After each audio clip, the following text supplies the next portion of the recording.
everyone. Today is day 60.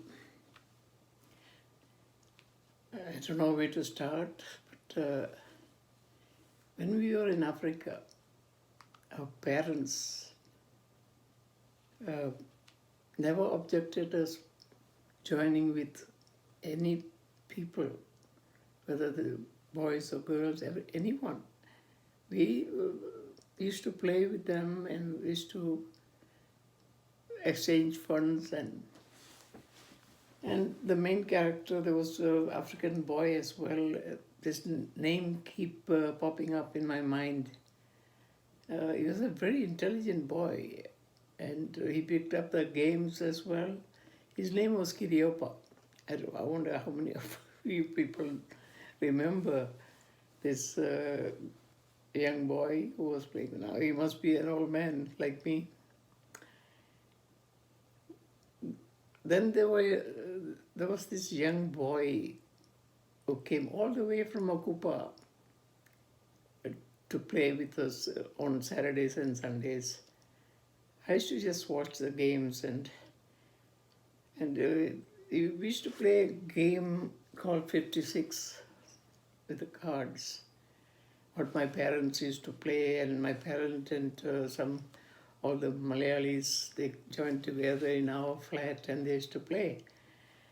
And we picked up the game little by little, and we learned how to play there. It's all mind of matter, what the other people call, your partners call, and it was it was an intelligent game anyway. This guy used to cycle from Akupa right up to Baraki. He used to ride his father's bicycle, a young boy. But he had some relatives living right above the flat and B flat and all that. Anyway, we aren't going to that. I know many of you must remember him. Then there was many other guys from Pandya building. They used to come as well. And my auntie's 2 children used to come as well. One of them passed away by diving into a pool, the elder one. Early morning when the pool was half empty, and he hit his head at the bottom. And he knew he was going to die. And he had written to me just before he died from Kenya to England, saying that this is what happened, and I don't think by the time you receive this letter, I may be gone. And my father was getting ready to come to UK to see me as well. But when he passed away, my dad couldn't leave the place. I just got reminded, but someone came from Dar es Salaam and from the ship, and this was a long time ago. The person was same age as me, but the husband had chicken pox, and he was admitted in the hospital. And then this lady and 2 children, they came and stayed with us for a few days, and that was something else. I don't mention names so that nobody will get offended. Kiriopa is different. He's one character. And Peter, our servant, he was a Taita guy. He was an intelligent chap, very good. Anyway, let's get back to England. England is a different kind of life. And I soon picked up the hot pots of Lancashire and the beef roast and the pork roast, or whatever you want to call it. And I had no problem eating any of them because of my courses and my uh, life which I led far off in Africa as well.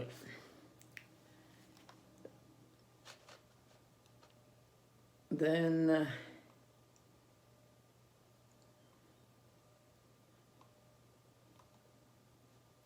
some of my old friends keep reminding me how it was in the good old days. Life was very different then, when we had our parents who were always there for us. The value of parents never occurred to me until I got my own children, my grandchildren and my daughter, and our lives with our parents. Now we sit and bear whatever that we have to endure. One cannot look, let alone talk to a pretty girl those days. When you were young, questions would arise from people who you have never met, claiming they own the girl, and a fight would occur. That was the way it was in Kenya. So I remember how it was, how these boys used to pick up girls just by looking at their legs. Like the one I was telling you about yesterday or last night. But I have gone through all this stupid nonsense of people. But in the end, I got married to a very pretty young lady. She still is my pretty wife. And we respect each other. And I hope we love each other. I love her very much. Sometimes we have some arguments, and she answers me with nasty answers. But we get along fine. We never stop talking to each other more than an hour. And that's how I brought my daughter up. And that's how she brings her children up. We're very proud of the way the Nair families have come up in our life. My parents were very nice, fantastic people. There are no, I don't think any Malayalis or any people went through Mombasa without coming to our house, either to stay or have a meal. My father would never let them go. A bunch of army guys were going to Congo from India. He brought the whole lot of them to our flat. My mother, poor thing, she had to cook for all of them. Of course, we had a servant at that time, and my mother cooked for the whole lot, and they were happy. They ate everything, and they went back to their camp. We couldn't accommodate them because they were about 17 or 20 odd people. All young boys went to Congo during the Congo. These are peacekeeping guys from India. And when it comes to India, my dad becomes jelly. Anyway, rest his soul. We all go into deep problem. And I'm just trying to recover from my loss. My poor baby. Anyway, thanks for watching. And God bless. I hope you all keep well over the Christmas period. This Christmas period is a time we supposed to rejoice. But my grandchild is no more. She was the one only to bring life into us. Well, when Christmas comes.